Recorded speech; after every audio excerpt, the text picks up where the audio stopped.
Mendekati penghujung tahun 2023 dan selamat tinggal 2023 menjadi gambaran kesiapan kita dalam menyongsong tahun baru berikutnya. Semua yang sudah berlalu adalah hal yang patut untuk disyukuri. Meski baik dan buruk, senang dan sedih, atau masih banyak lagi, itu semua dapat memperkaya kehidupan kita menjadi pengalaman yang akan berguna untuk kehidupan di tahun yang baru, di tahun Naga Kayu 2024 mendatang.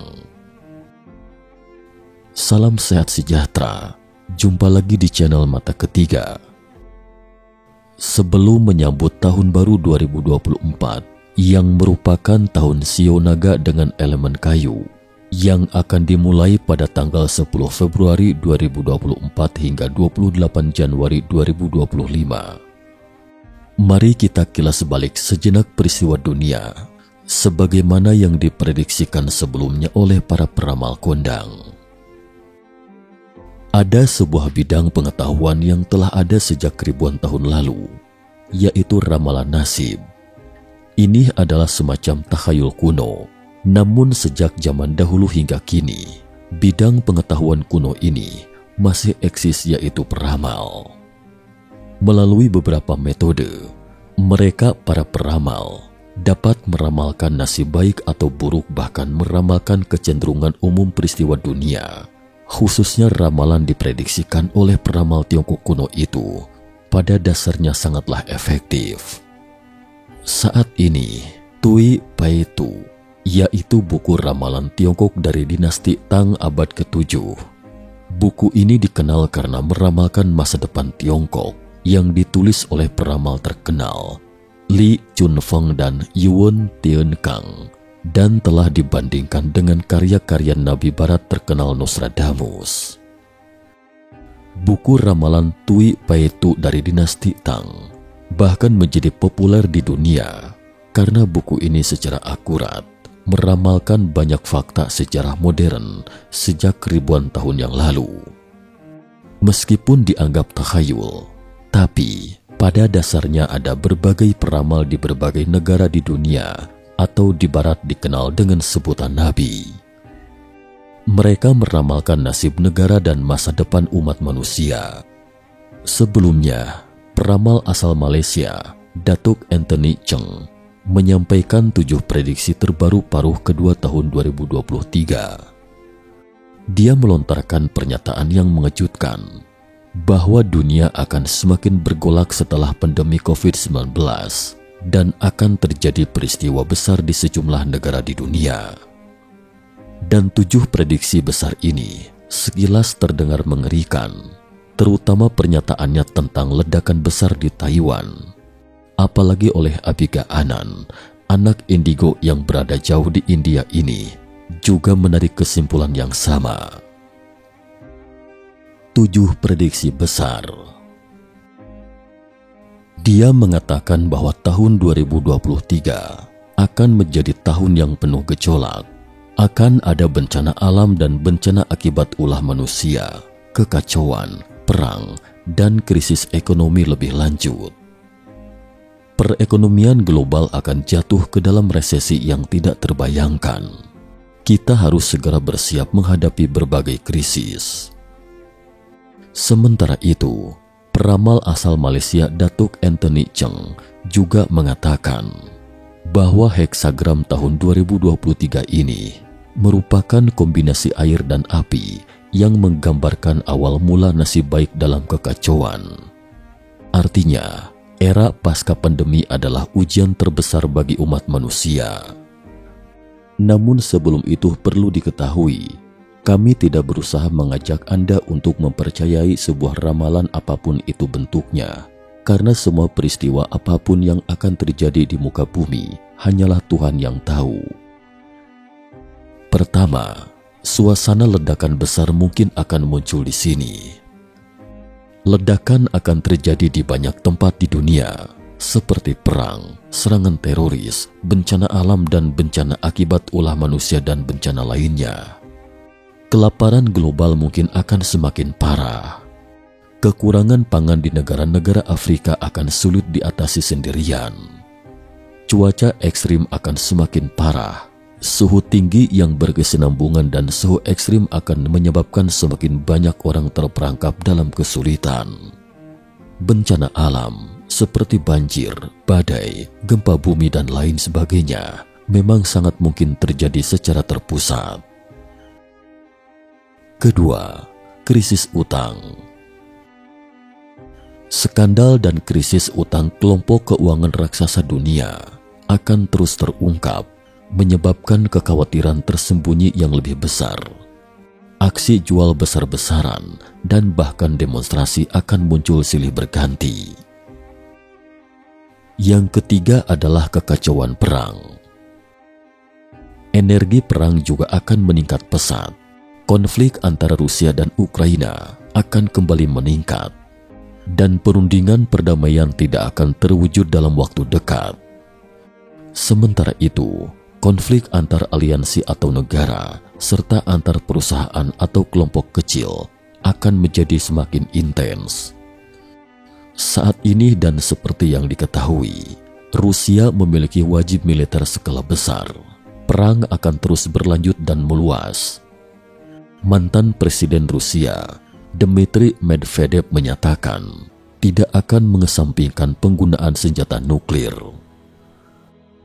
Prediksi keempat adalah perekonomian global mungkin akan sangat tidak stabil. Datuk Anthony Cheng mengatakan, energi perekonomian dunia pada tahun 2023 akan sangat tidak stabil dan gejolak akan semakin meningkat.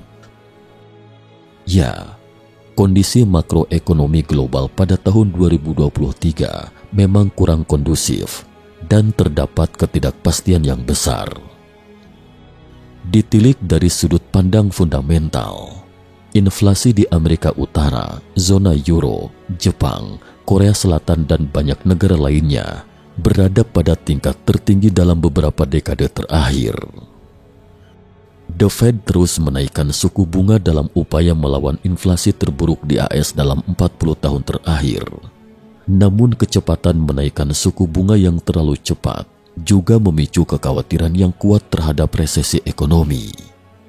Inggris juga menghadapi prospek yang tidak kondusif dibandingkan negara-negara lain dengan perekonomian terbesar di dunia dalam 1 tahun ke depan. Prediksi kelima adalah ketidakkeseimbangan rantai pasokan akan semakin meningkat. Hal ini secara langsung akan menyebabkan krisis ekonomi global. Akibat perang, PDB Rusia kini negatif 5,5%. Rusia kini bergantung sepenuhnya pada penjualan minyak dan gas alam untuk mendukung perekonomiannya, namun prospeknya tidak begitu cerah. Harga minyak dan gas alam berfluktuasi dengan hebat, menyebabkan banyak negara menghadapi krisis biaya hidup. Ketika pandemi dunia merajalela, mesin perekonomian Amerika Serikat terhenti, dan lingkungan keuangan di sebagian besar wilayah terus mengalami pengetatan. Perang antar negara, meningkatnya ketegangan geopolitik, dan PHK besar-besaran oleh perusahaan-perusahaan teknologi besar, semuanya ini akan berujung pada munculnya krisis ekonomi internasional. Operasional ekonomi, politik, dan sosial dunia mungkin akan menjadi lebih kacau lagi. Tatanan masyarakat manusia akan menghadapi tantangan yang berat dan tidak tertutup kemungkinan akan mengalami keruntuhan. Prediksi keenam, banjir besar yang kembali terjadi pada tahun 2023. Pernyataan peramal asal Malaysia Datuk Anthony Cheng ini bukannya tidak masuk akal. Faktanya, kekeringan parah dan banjir besar kerap terjadi secara bersamaan. Seperti tahun ini, suhu di berbagai wilayah berulang kali mencapai rekor tertinggi dan kekeringan akibat suhu tinggi kemungkinan besar akan terjadi.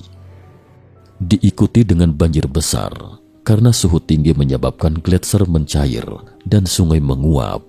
Sejumlah besar air dalam bentuk gas dan cair aktif terakumulasi sampai batas tertentu dan kemudian berubah menjadi musim hujan secara kontinu yang kemungkinan besar akan menyebabkan banjir.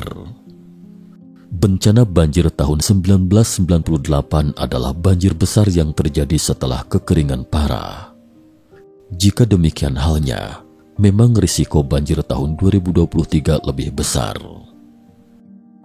Prediksi ketujuh, musim dingin ekstrim kemungkinan besar akan terjadi pada pertengahan tahun. Terjadinya musim dingin yang ekstrim akan menimbulkan kerugian ekonomi dan krisis kemanusiaan yang lebih besar. Faktanya, fenomena musim dingin ini memang pernah terjadi. Salju yang terjadi di Guangdong pada November dan suhu terendah di Xinjiang mencapai minus 48,5 derajat Celcius. Fenomena La Nina Triple Depth telah menyebabkan seluruh belahan bumi utara mengalami gelombang dingin yang belum pernah terjadi sebelumnya. Itulah 7 prediksi oleh peramal kondang asal Malaysia, Datuk Anthony Cheng, untuk tahun 2023 ini.